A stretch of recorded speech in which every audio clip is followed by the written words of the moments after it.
Bienvenue dans VNI, une suite de vidéos non identifiées qui abordera des phénomènes mystérieux, passant des ovnis au paranormal jusqu'aux phénomènes dont on refuse de parler. Ouais, aussi compliqué que ça. Si t'as lu le titre, tu sais qu'aujourd'hui je vais te parler des Anonymous. On sait que c'est un groupe qui opère sur la toile, enfin bref, une communauté 2.0.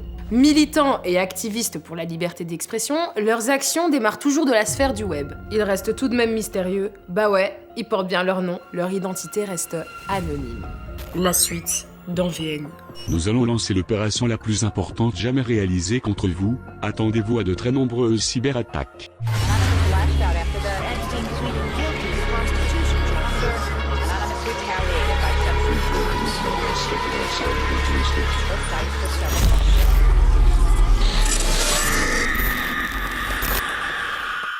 Pour toi, les Anonymous, c'est sûrement des drôles de hackers qui se mêlent de tout et qui connaissent notre identité à tous et surtout qui portent des masques de... Bella ciao, bella ciao. Pas de la Casa des Papel, non, je te reprends tout de suite. De Guy Fawkes. Ouais, ça se dit comme ça, je pense. La rêve, c'est plutôt V pour Vendetta, un film sorti en 2010. Qui êtes-vous? Qui n'est autre que la forme qui résulte de la fonction de qu'est-ce que, et ce que je suis, c'est un homme sous un masque. Ça, je vois. À vrai dire, le noyau ferme que constituent les Anonymous au départ est composé de trolls, de prankeurs, enfin, des petits comiques quoi.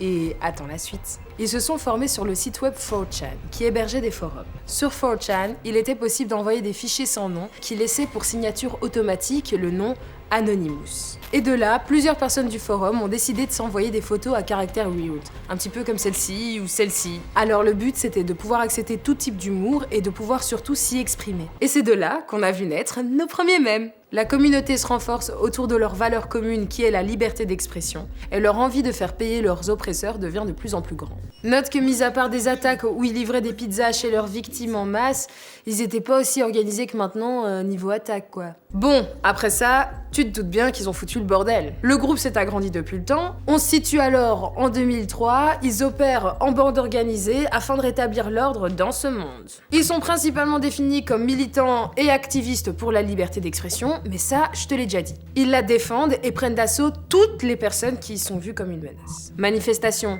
hacks, prélèvement de données, attaque des DOS, mais wow, c'est quoi tout ça? Une attaque des DOS, c'est quoi? Bah c'est un petit peu submerger une personne de requête, en gros la spammer jusqu'à ce que son ordi, il claque. Enfin soit, t'as capté, tout ce qui est bon pour remettre l'ordre, ils peuvent l'utiliser. Mais c'est pas tout, Anonymous dans sa quête prend aussi parti pour le peuple. Par exemple, récemment, ils accusaient Trump d'avoir menti sur ses relations avec l'homme d'affaires Jeffrey Epstein. Et c'est pas la première fois. Alors Jeffrey, c'est un présumé pédocriminel décédé le 10 août dernier. T'as sûrement dû voir le reportage sur Todo.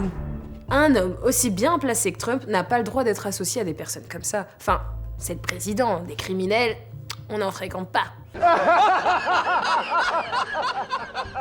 On retient également leur intervention lors de l'affaire Wikileaks en 2012. Ils ont bloqué les sites de paiement qui ne permettaient pas à Julian Assange de recevoir des dons. Julian Assange, c'est le président du site Wikileaks. Pendant un jour, Visa, PayPal et Mastercard étaient bloqués. Dans leurs actions plus politiques, on notera notamment leur implication lors de la bataille contre Ben Ali. Ils ont mené l'opération Tunisia et mis en place des sites internet qui distribuaient des kits de survie ou des skills pour pouvoir s'en sortir en Tunisie. Ah ouais, et par là, ils ont fait sauter 2-3 sites du gouvernement aussi. Autant vous dire qu'à l'échelle mondiale, ils sont partout. Alors les Anonymous, toi, tu trouves ça bien ou mal? Genre, tu vois ça comment? Essaye de comprendre l'autre facette. Leur groupe est un véritable contre-pouvoir. C'est un groupe qui est anonyme et qui est accessible à n'importe qui. Personne ne peut dire « vous êtes » ou « vous êtes pas ». Vous voulez toujours rejoindre Anonymous? Eh bien, vous l'êtes si vous voulez. Mais en attendant, on sait toujours pas comment faire pour y rentrer. Perso, j'ai un petit peu regardé et voilà, pas trouvé grand-chose. La question de qui se cache derrière cette organisation dérange. Tout se passe sur Internet. Les gouvernements n'ont aucune emprise là-dessus. Rien n'est contrôlable, pas de négociation.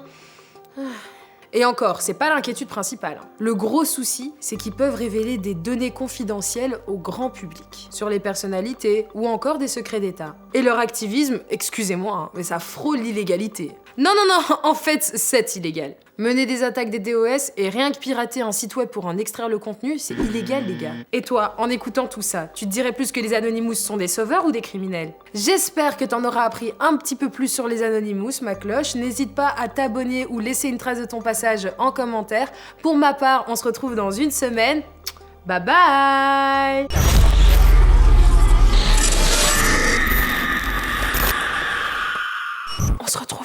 prochaine pour une autre vidéo non identifiée.